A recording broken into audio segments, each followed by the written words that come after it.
Well, this afternoon I'm going to change out the converter charger in my Itasca Sunstar motorhome. This all came about as a result of having to replace the house batteries in the motorhome. And in doing the research for that, I discovered that if you replace them with these Trojan T105s, you also need to take a really close look at the charger to make sure that it is a three-step charger. And I discovered that the Schumacher 55 amp converter charger here in the motorhome is not a three-stage charger. It's only one stage. And you can see how I fit these batteries under the step. You do have to remove all of these metal tie downs. It's a bit tricky getting them in. You have to pull out the chassis battery, then remove the old coach batteries, remove the metal tie downs by clipping off the clip on the tie down, and then you put one battery in at a time and then rotate it into position, bolt a new tie down. In my case, I used a 12-inch steel rod. Put the next battery in, put the next tie down, and then finally put the chassis battery in. But it all seems to fit. I've disconnected the battery just in case, but I also have the motorhome unplugged, and I've got these battery disconnect switches activated, so hopefully it won't create any sparks today. This is the Schumacher 55 amp converter charger along with the fuse panel, and what I'm going to replace it with is this converter charger from Powermax. This is the PM3 55LK. So I've got all my material here. I've got a new outlet that I have to put in because the Powermax has a three-prong plug, so I'll be putting in an outlet, be putting in some new cables for the battery, and some cable shield. Now, the instructions for doing this I found on the internet. You should be able to find it too if you do a search for replacing a Schumacher converter with a Powermax deck mount charger. I'll put a link to the current location of this, but if it's not there anymore, then try doing a search. I've also pulled off the internet from Winnebago the wiring diagrams for my particular unit. I've got a 2012 Itasca Sunbird 30T. So this is going to help me verify that the wires I'm connecting and disconnecting are the correct ones.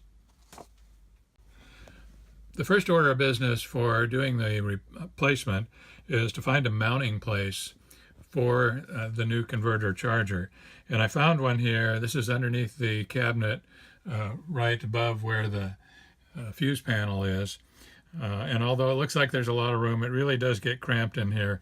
Putting in these two wooden brackets here to hold the converter charger turned out to be a small project in itself that took me about 45 minutes to get in there. There's just not a lot of room. And then up behind there I'm going to mount the outlet so that I can plug the converter charger in. So the first thing I'm going to do is mount the outlet. I'll mount it back in here somewhere, and then we'll wire it in to the fuse panel. I have the power outlet mounted, and I've got the wire coming out here. Now what I need to do is feed it through the back of the power panel and hook it up to one of these circuit breakers. And I'm going to use the same circuit breaker that the original converter charger was hooked up to, since it's already conveniently labeled for that. First thing to do is take off this panel, and there are 3 screws holding the plastic panel on.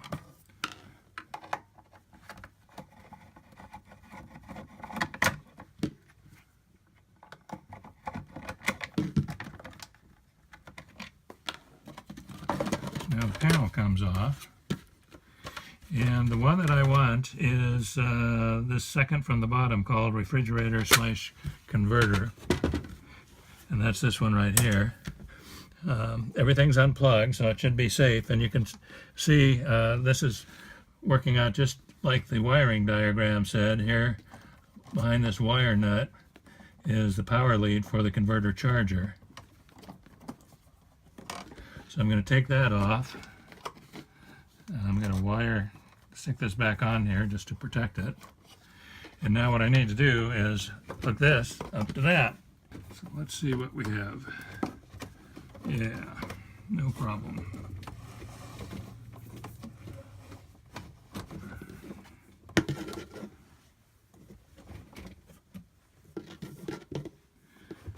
Okay, let me make sure I have plenty of slack there, and I'll cut this off and strip it and hook it up. So I've got it all stripped now, and I can connect the black wire to the circuit breaker, the white wire to this terminal strip here, and the ground wire up here. I'll double it up with one of the other ground wires.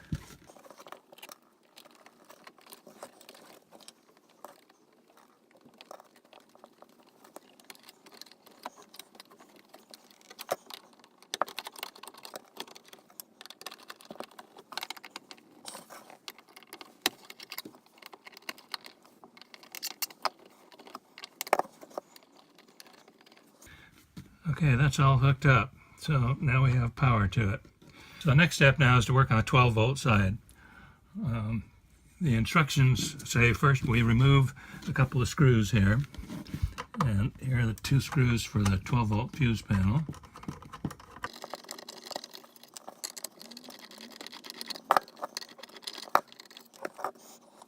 The next thing to do is to remove the wire on this converter positive post.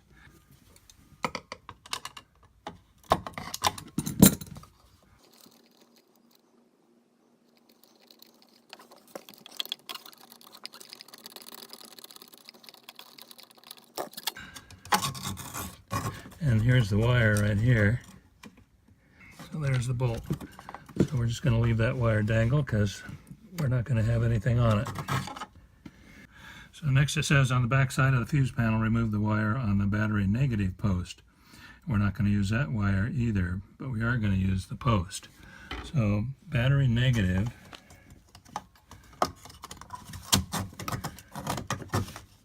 There's battery positive, this is battery negative. And we want to remove the wire on the back side. So let's flip it up here, and you can see there's a yellow wire there. So I'm going to put a little something on that just to make sure that in the event something did get miswired, I don't end up with a bunch of sparks. So now what we need to do is work on the 2 leads. Now we've got 8-gauge wire to do that. So now I have these 2 wires stripped. They're going in the back of this panel. I fed in the wires through the clamps in the back. I loosened them up and there was plenty of room. So I fed one through one and the red one through the other. But the right angle is needed to hook them into the connectors on the back here. So here's the battery positive. This guy is going to go in behind here, and battery negative is going to go on the other side. And that's probably a little too long, so I'm going to cut that down just a tad.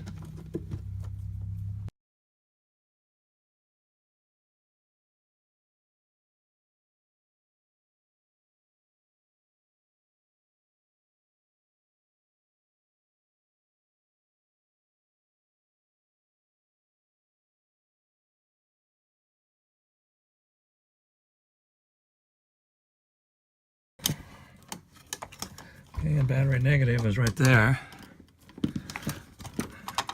This guy's going in there, if I get him.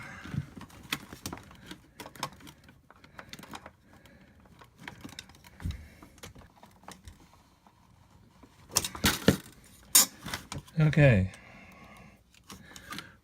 We have positive connected to positive, negative connected to negative.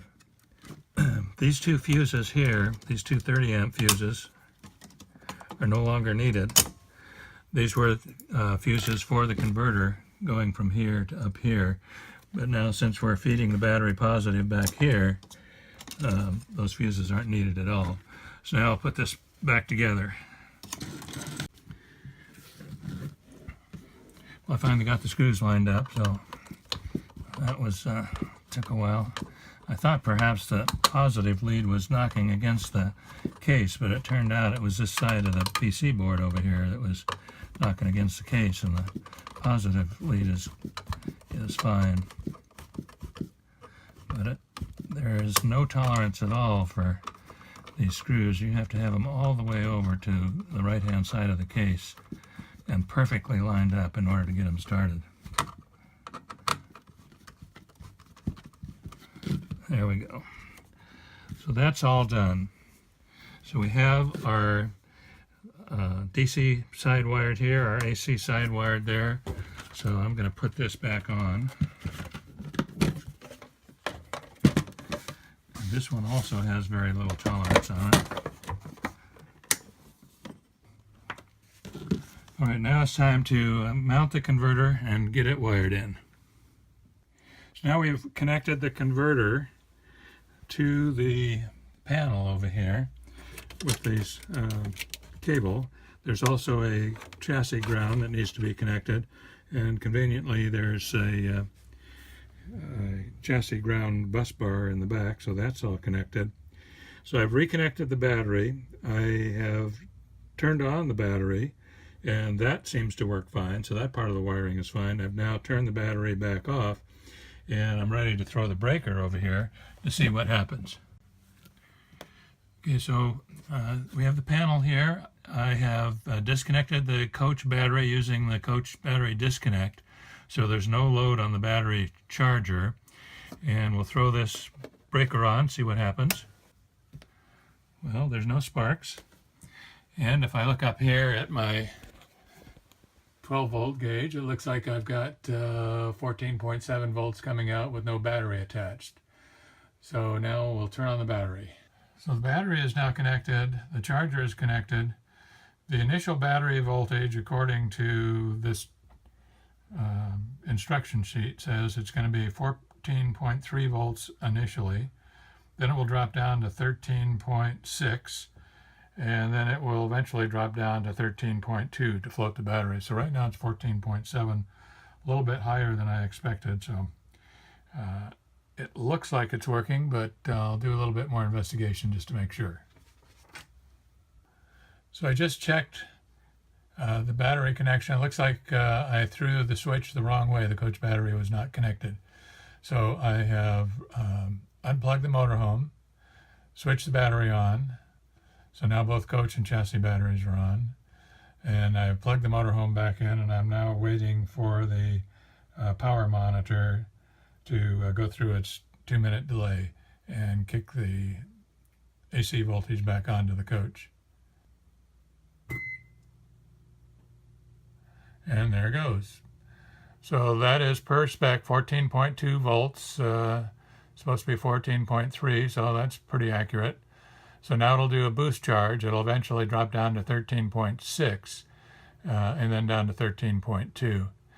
The batteries were at about 80% before I turned on the electricity, so it should charge here for a while.